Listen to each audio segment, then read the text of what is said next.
السلام علیکم ورحمۃ اللہ وبرکاتہ۔ الحمد للہ نحمده ونستعینه ونستغفره ونؤمن به ونتوکل علیہ ونعوذ باللہ من شرور انفسنا ومن سیئات اعمالنا من يهده الله فلا مضل له ومن يضلله فلا هادي له ونشهد أن لا إله إلا الله وحده لا شريك له ونشهد أن سيدنا ومولانا محمدا عبده ورسوله أما بعد فقد قال الله تبارك وتعالى أعوذ بالله من الشيطان الرجيم أم كنتم شهداء إذ حضر يعقوب الموت إذ قال لبنيه ما تعبدون من بعدي قالوا نعبد إلهك وإله آبائك إبراهيم وإسماعيل وإسحاق إلها واحدا ونحن له مسلمون صدق اللہ العظیم۔ حضرات گرامی، عزیز بچوں اور پردہ نشین ماؤں اور بہنوں، اللہ رب العزت نے ہم سب کو ایمان کی دولت سے مالا مال فرمایا۔ اللہ کے خزانے کی سب سے بڑی دولت ایمان کی دولت ہے۔ علماء نے لکھا ہے کسی انسان کے ساتھ ایسا واقعہ پیش آ جائے کہ یا تو اس کی جان جاتی ہو یا مال جاتا ہو، تو مال کی قربانی دے کر کے اپنی جان کو بچا لینا چاہیے۔ لیکن جب ایسی سچویشن میں پھنس جائے کہ یا تو ایمان جاتا ہو یا جان جاتی ہو، تو جان کی قربانی دے کر کے اپنے ایمان کو بچا لینا چاہیے۔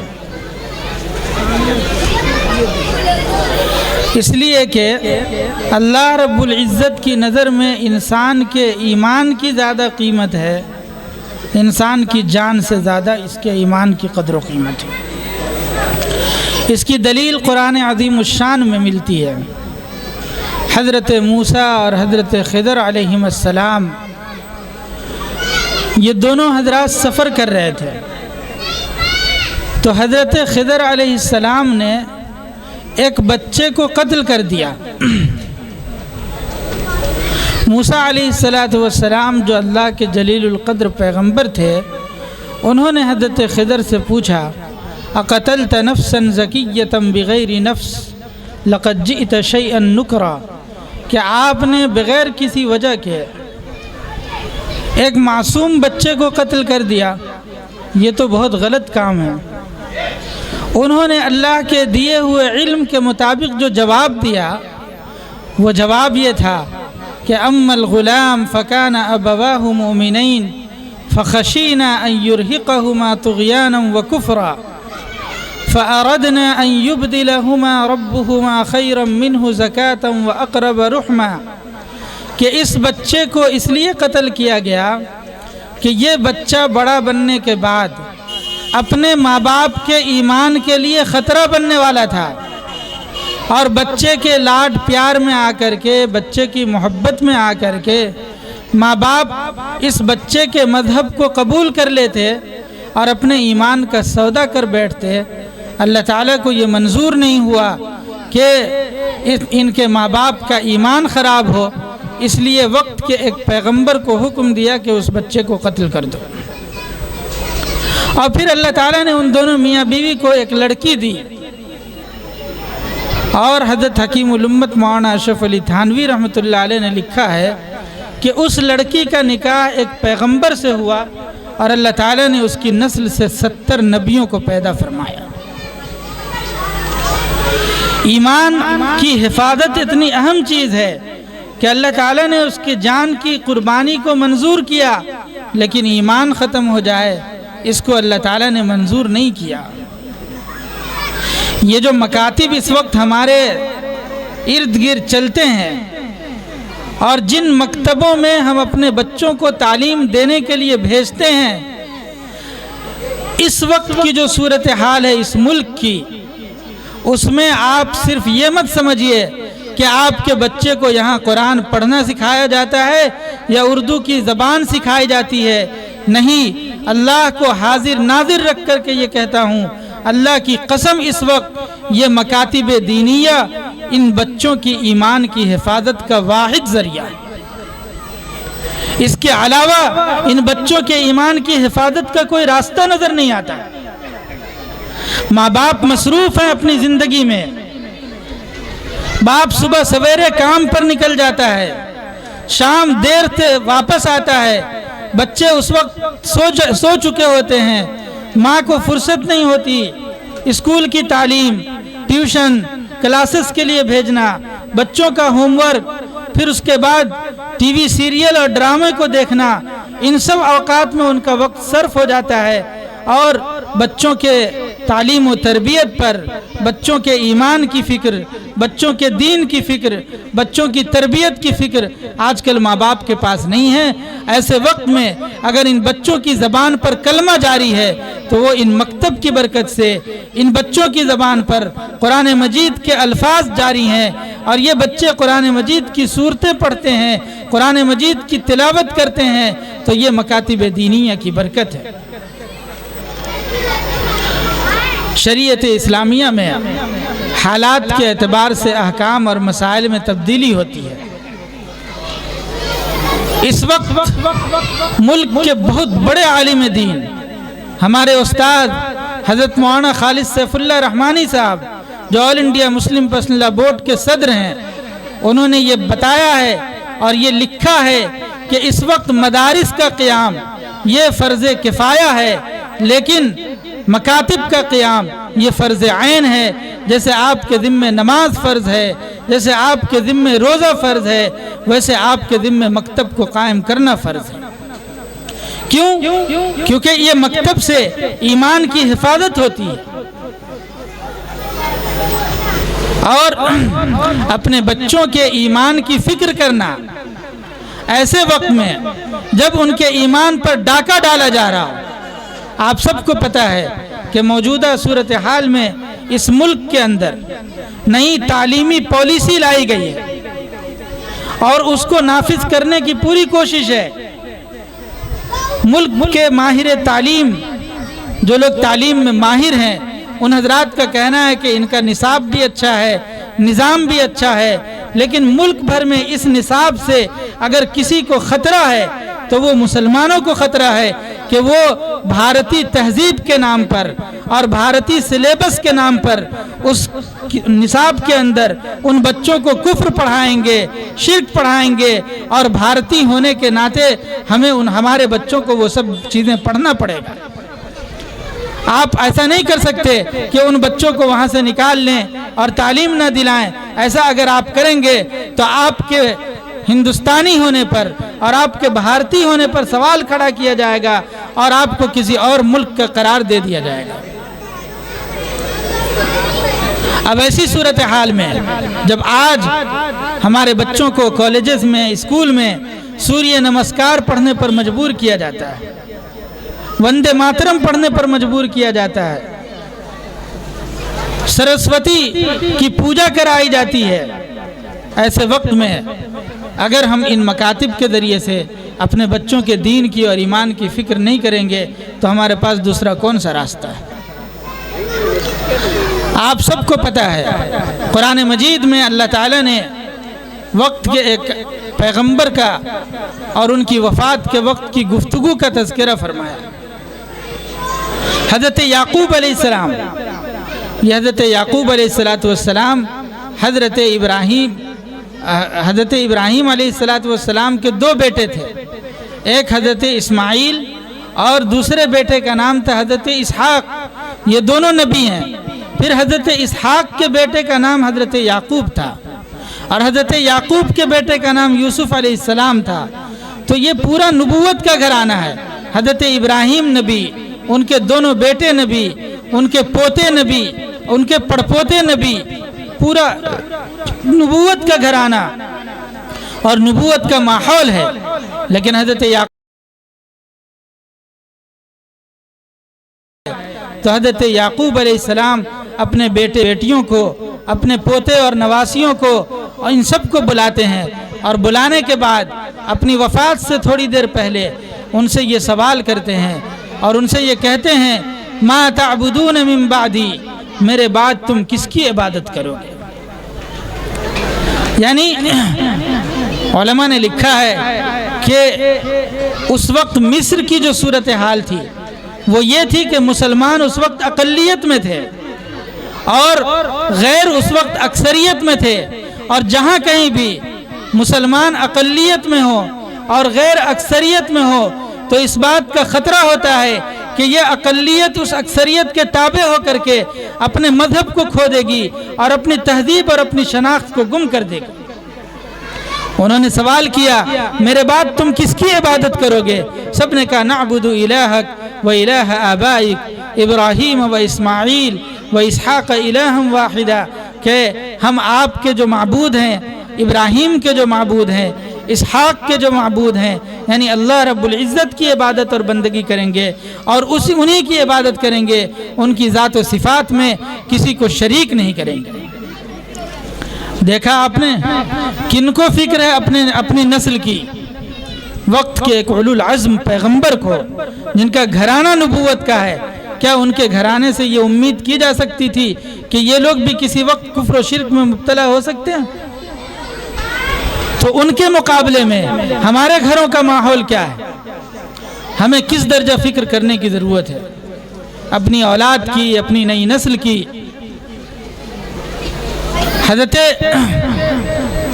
ابھی چونکہ 25 دسمبر کا وقت قریب ہے، دنیا بھر میں حضرت عیسیٰ علیہ السلام کی پیدائش کے نام پر جو خرافات اور جو بے حیائیاں ہوتی ہیں، قرآن مجید میں حضرت عیسیٰ علیہ السلام کی نانی کا تذکرہ ہوا، اور قرآن نے تذکرہ کیا اذ قالت امرأۃ عمران انی نذرت لک ما فی بطنی محررا فتقبل منی، کہ حضرت عمران یہ جو بیت المقدس کے امام تھے، بڑھاپے تک کوئی اولاد نہیں ہوئی، انہوں نے دعا کی میاں بیوی دونوں نے مل کر کے کہ کوئی اولاد اگر ہو جائے تو اس کو ہم بیت المقدس کی خدمت کے لیے وقف کر دیں گے۔ حضرت عمران کا انتقال ہو گیا اور حضرت عمران کی بیوی پیٹ سے تھیں، حمل سے تھیں۔ جب ولادت کا وقت آیا تو لڑکی کی پیدائش ہوئی، حضرت عمران کی بیوی نے، قرآن مجید نے اس کو نقل کیا اذ قالت امرأۃ عمران انی نذرت لک ما فی بطنی محررا فتقبل منی انک انت السمیع العلیم، کہ پروردگار میں نے جو نیت کی تھی کہ میرے پیٹ میں اگر لڑکا ہوگا تو بیت المقدس کی خدمت کے لیے وقف کر دوں گی، یہ تو لڑکی پیدا ہو گئی، اس کو کیسے بیت المقدس کی خدمت کے لیے وقف کیا جائے؟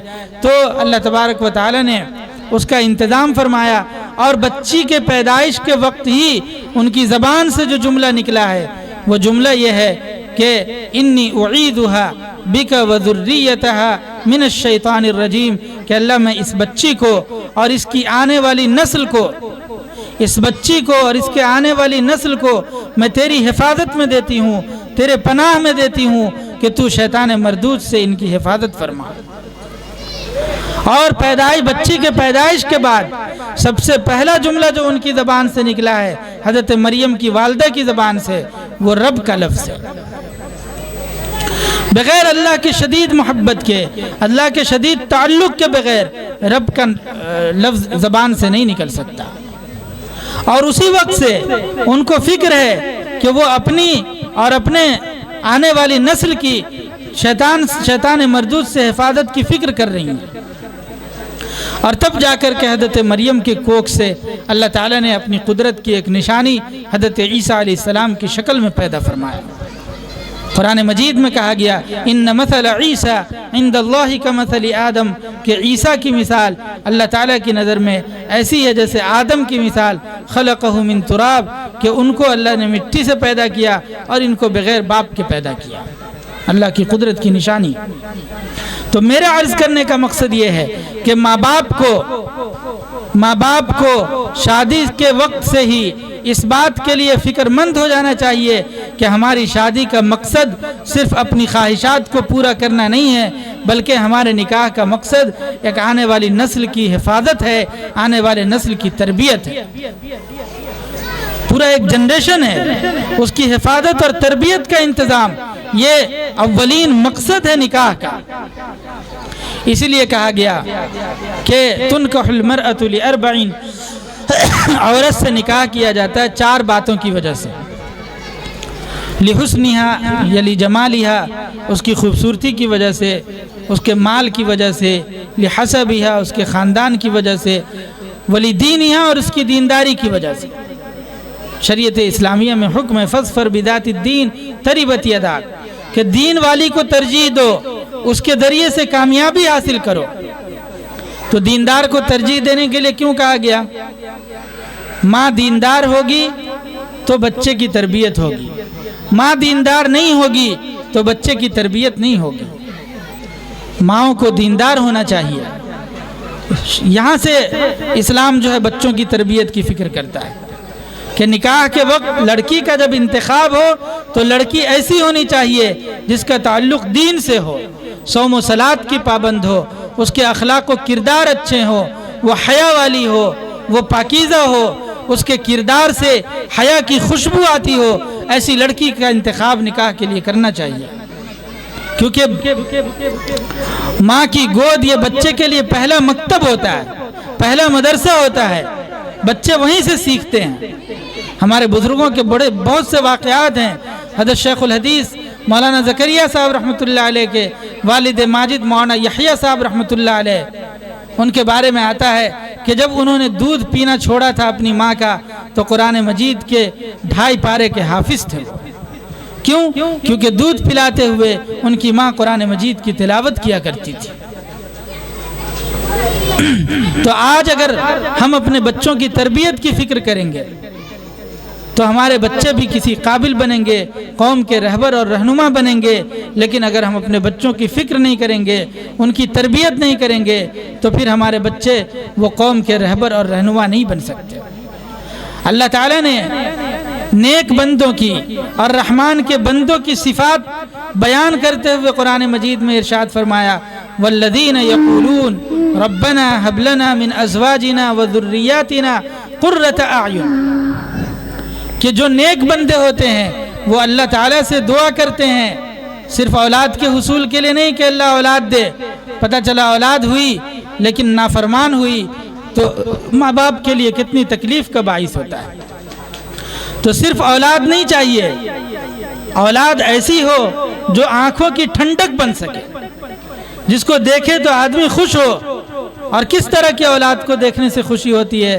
جو اولاد دیندار ہو، جو اولاد نماز کی پابند ہو، جو اولاد ماں باپ کی خدمت کرنا جانتی ہو، ایسی اولاد سے خوشی ہوتی ہے اور ایسی اولاد آنکھوں کی ٹھنڈک بنتی ہے۔ ورنہ اگر اولاد ماں باپ کی بدنامی کا ذریعہ بن رہے ہوں، اولاد بری صحبت میں مبتلا ہو گئے ہوں، تو آج بہت سے لوگ آ کر کے رونا روتے ہیں کہ مفتی صاحب دعا کیجئے، ہماری اولاد غلط صحبت میں پڑ گئی، نشے میں پڑ گئی، برائیوں کے لت میں مبتلا ہو گئی، اور کسی طرح کوشش کرنے کے باوجود بھی وہ اس طرف نہیں آ رہے ہیں۔ اس کا سب سے بڑا سبب جو ہوتا ہے وہ یہ ہے کہ بچپن میں جب بچہ پہلی غلطی کرتا ہے اس وقت ہماری توجہ اس طرف نہیں جاتی، ہم بچہ کے بچپنا کو دیکھ کر کے نظر انداز کر دیتے ہیں کہ ابھی تو بچہ ہے گالی دیتا ہے تو ہم خوش ہوتے ہیں اس کی گالی کو سن کر کے کہ ابھی تو بچہ ہے، اور دھیرے دھیرے بری عادات میں وہ مبتلا ہوتا رہتا ہے، اور نتیجہ یہ ہوتا ہے کہ پھر ان عادات میں وہ پختہ ہو جاتا ہے۔ بچے ہمارے آنکھوں کی ٹھنڈک بنے۔ ایک صاحب کارگزاری سنا رہے تھے کہ چھوٹا بچہ مکتب میں تعلیم حاصل کرنے والا وہ روزانہ اپنے گھر جب جاتا ہے تو اپنی ماں کا پیر دباتا ہے اور اپنے ماں کے تلوے میں تیل کی مالش کرتا ہے۔ اس سے ایک دن اس کے باپ نے پوچھا کہ بیٹا تم اپنی ماں کی اتنی خدمت کیوں کرتے ہو؟ ہم نے تو تمہیں کبھی نہیں سکھایا، یہ تم کہاں سے سیکھ کے آئے ہو؟ تو کہا کہ ہم نے مکتب کے اندر استاد نے یہ حدیث پڑھائی تھی، الجنت تحت اقدام الامہات، کہ جنت تمہارے ماں کی قدموں کے نیچے ہے۔ میں اپنے ماں کے قدموں میں اور اس کے تلوے میں تیل لگا کر کے اپنے ماں کے تلووں کے نیچے جنت کو تلاش کرتا ہوں۔ انہی مکاتب سے آپ کے بچوں کو یہ تربیت دی جاتی ہے کہ آپ کے بچے کس طریقے سے ماں کی خدمت کر سکیں۔ ان مکاتب میں یہ تعلیم دی جاتی ہے کہ بڑوں کی تعظیم کرنا چاہیے، گھر والوں کی خدمت کرنی چاہیے، مسلمانوں کا اور اپنے بڑوں کی عزت اور ان کا اکرام کرنا چاہیے۔ یہ تعلیم ان مکاتب کے ذریعے سے اور ان مدارس کے ذریعے سے دی جاتی ہے۔ آپ اپنے بچوں کو اعلیٰ سے اعلیٰ تعلیم دلائیے، اچھے سے اچھے اسکول اور کالجز میں پڑھائیے، لیکن آپ یہ مت سوچئے کہ اگر آپ یہ سوچتے ہیں کہ ہمارا بچہ 10 سال اسکول میں پڑھ کر کے 15 سال کسی کالج میں پڑھتا ہے اور برے ماحول میں اور غلط صحبتوں میں رہتا ہے اور چند سال ہم 2-4 سال جو ہے قرآن مجید کی تعلیم دلا کر کے اگر مطمئن ہو جائیں تو یہ بھی کافی نہیں ہے۔ آپ یہ عزم کیجئے اور یہ ارادہ کیجئے کہ جب تک ہمارا بچہ اسکول اور کالجز کی تعلیم حاصل کرتا رہے گا اس وقت تک ہم ان کو 1 گھنٹے کے لیے ہی صحیح مکتب میں بھیجیں گے تاکہ بچہ قرآن سے اوپر اٹھ کر کے قرآن کے ترجمے کو سمجھ سکے، قرآن کے مفہوم کو سمجھ سکے اور ایک اچھا مسلمان بن سکے، اللہ کے پیغام کو سمجھنے کا اس کے اندر شوق پیدا ہو سکے۔ یہ ہماری ذمہ داری ہے، ہمیں یہ کرنا ہوگا۔ اگر ہم نے یہ نہیں کیا تو پھر آئندہ نسل ہمیں کبھی معاف نہیں کرے گی، کیونکہ آنے والا جو دور ہے وہ دور کھلے طور پہ پورے ملک کے مسلمانوں کو، 15 کروڑ مسلمانوں کے بچوں کو پورے طور پہ منظم سازش کے تحت کفر اور شرک کے دہانے میں ڈھکیلنے کی کوششیں جاری ہیں۔ ایسے وقت میں گلی گلی میں اور ہر علاقے میں مکاتب دینیہ کا قیام ضروری ہے تاکہ ہم ان مکاتب کے ذریعے سے اپنے بچوں کے ایمان کی حفاظت کر سکیں۔ ہمارے بزرگوں نے اور ہماری خواتین، چونکہ ایک بڑا مجمع خواتین کا یہاں موجود ہیں، مولانا نے اشارہ کر دیا تھا کہ کچھ باتیں ان کے تعلق سے بھی ہونی چاہیے۔ خواتین کی ذمہ داری ہے کہ وہ اپنے گھر کے اندر ایک اچھا ماحول بنائیں، نماز کا ماحول، تلاوت کا ماحول، ذکر کا ماحول۔ جتنا اچھا سے اچھا ماحول بنائیں گی، ہمارے ماحول کو دیکھ کر کے ہمارے بچے متاثر ہوتے ہیں۔ وہ ایک فلائٹ میں سفر کر رہے تھے کچھ لوگ، تو ایک چھوٹا بچہ تھا، وہ جو ہے بک پڑھ رہا تھا۔ جس عمر میں بچے گیم کھیلتے ہیں موبائل میں اور اس طرح کی چیزیں دیکھتے ہیں، ریلز دیکھتے ہیں، تو وہ چھوٹا بچہ ہے اور وہ کتابیں پڑھ رہا تھا۔ تو ماں سے کسی نے پوچھا کہ ایسی عمر میں تو بچے موبائل کے لیے روتے ہیں، کتابوں کا شوق نہیں ہوتا، پھر یہ آپ کا بچہ کتاب کیسے پڑھ رہا ہے؟ تو ماں نے یہ کہا کہ اصل میں ہم بچے کے سامنے کبھی موبائل چلاتے نہیں ہیں اور ہم خود کتابیں پڑھتے ہیں، اس لیے ہمیں دیکھ کر کے بچے بھی کتابیں پڑھتے ہیں۔ بچے وہ نہیں کرتے جو آپ کہتے ہیں ان کو، بچے وہ کرتے ہیں جو آپ کو کرتا ہوا دیکھتے ہیں۔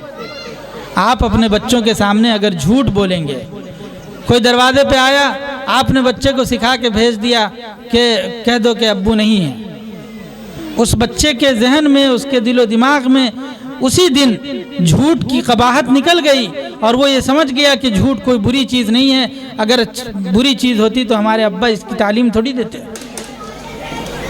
ایسے بے شمار چیزیں ہیں، چھوٹی چھوٹی چیزیں۔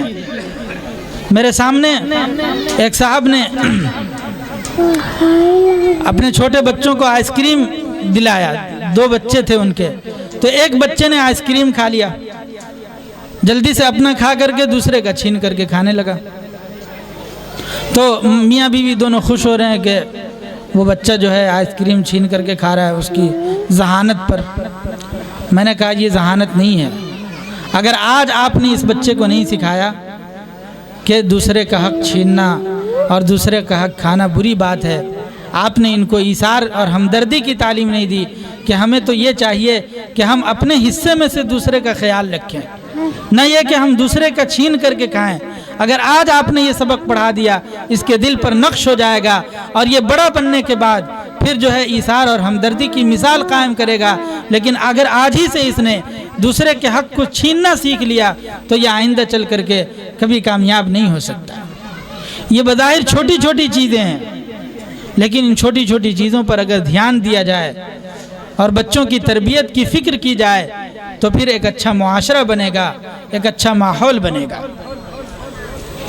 تو عورتوں کو اپنے گھر کے اندر ایک اچھا ماحول بنانے کی ضرورت ہے۔ حدیث پاک میں آتا ہے ایما امرأۃ صلت خمسہا وصامت شہرہا وحصنت فرجہا واطاعت بعلہا دخلت الجنہ۔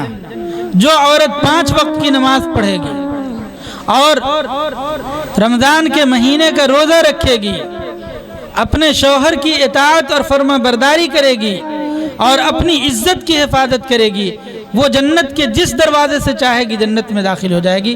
عورتوں کے لیے جنت میں جانا بہت آسان ہے۔ نمازوں کی پابندی، روزے کا اہتمام۔ نماز کی پابندی میں مردوں کے لیے تو یہ ہے کہ جماعت کے ساتھ نماز پڑھے، لیکن عورتوں کو اس بات کی کوشش کرنی چاہیے کہ جیسے ان کے کانوں میں اذان کی آواز جائے فوراً کوشش کرنی چاہیے کہ اپنے تمام کام کاج کو آگے پیچھے کر کے پہلی فرصت میں نماز پڑھے، ٹال مٹول کر کے تاخیر کر کے نماز کو نہ پڑھے۔ پہلی فرصت میں نماز کو ترجیح دینی چاہیے۔ اپنی عزت و آبرو کی حفاظت کرنی چاہیے۔ گھر میں پردے کا ایک ماحول ہو۔ جب گھر کے اندر پردے کا ماحول ہوگا تو گھر کی بچیاں بھی اس ماحول کو دیکھ کر کے متاثر ہوں گی، اور چھوٹی چھوٹی بچی بھی جو ہے پردہ کرنے پر مجبور ہوگی۔ اس کو پھر کہیں سکھانے کی ضرورت نہیں پڑے گی، تعلیم دینے کی ضرورت نہیں پڑے گی، وہ گھر کے ماحول کو دیکھ کر کے پردے کی اہمیت کو سمجھے گی۔ تو عورتوں کا بھی کردار ہے، باپ کا بھی کردار ہے، اور ان مکاتب دینیہ کا ہمیں احسان مند ہونا چاہیے کہ یہ ہمارے بچوں کے ایمان کی اور نئی نسل کے ایمان کی فکر کر رہے ہیں، انہیں قرآن سکھا رہے ہیں، انہیں کلمہ سکھا رہے ہیں، ان کی زبان پر رسول اللہ صلی اللہ علیہ وسلم کی احادیث جاری ہوتے ہیں، اور ان کی زبان اور ان کے کردار و عمل سے اخلاق کی خوشبو آتی ہے۔ تو یہ مکاتب کا دین ہے، اور اپنے ہر ممکن ہمیں کوشش کرنی چاہیے کہ ہم ان مکاتب کا تعاون کریں اور ان مکاتب کی اہمیت کو سمجھیں۔ ان مکاتب کے آج ہمارا رویہ مکاتب کے ساتھ بالکل سوتیلے پن کا ہے۔ ماں باپ جس فکر کے ساتھ، جس کڑھن کے ساتھ اپنے بچے کو اسکول کے لیے تیار کرتے ہیں، کیا اسی کڑھن اور اسی فکر کے ساتھ مکتب کے لیے تیار کیا جاتا ہے؟ اگر 6 بجے کسی اسکول والے نے اسکول کھول دیا تو ماں جو ہے وہ 6 بجے سے پہلے اٹھتی ہے، بچے کو نہلاتی ہے، دھلاتی ہے، تیار کرتی ہے اور اسکول پہنچانے کے لیے جاتی ہے۔ لیکن اگر مکتب والے 6 بجے مکتب کھول دیں تو بھیجیں گے؟ وہ تو اپنے حساب سے ٹائم سیٹ کرتے ہیں۔ ان لوگوں کا احسان ماننا چاہیے کہ یہ ہمیں اپنے وقت کے حساب سے جو ہے ٹائم سیٹ کر کے آپ جس وقت سہولت ہو اس وقت اپنے بچے کو بھیج دیجئے، ہم ہر وقت پڑھانے کے لیے تیار ہیں۔ تو ہمیں بالکل سوتیلا سلوک نہیں کرنا چاہیے ان کے ساتھ۔ ان کی اہمیت کو سمجھتے ہوئے ہم جو ہے اپنے بچوں کو مکتب بھیجیں، ان کی تعلیم کی فکر کریں، ان کی پابندی کی فکر کریں کہ بچہ پابندی سے مکتب میں حاضر ہو رہا ہے یا نہیں، غیر حاضری تو نہیں کر رہا ہے۔ اور استاذ تو مکتب کے اندر رہ کر کے ان کو نماز کی تعلیم دے سکتا ہے، ترغیب دے سکتا ہے، لیکن گھر میں بچوں کے نماز کی نگرانی وہ آپ کی ذمہ داری ہے۔ آپ بچوں کے نماز کی نگرانی کیجئے، آپ بچوں کا خیال رکھیے، ان کے اخلاقی تربیت کی فکر کیجئے۔ یہ چند گزارشات تھیں جو آپ حضرات کے سامنے میں نے عرض کر دی۔ دعا ہے کہ اللہ تعالی ہم سب کو اس پر عمل کی توفیق عطا فرمائے۔ وآخر دعوانا الحمدللہ رب العالمین۔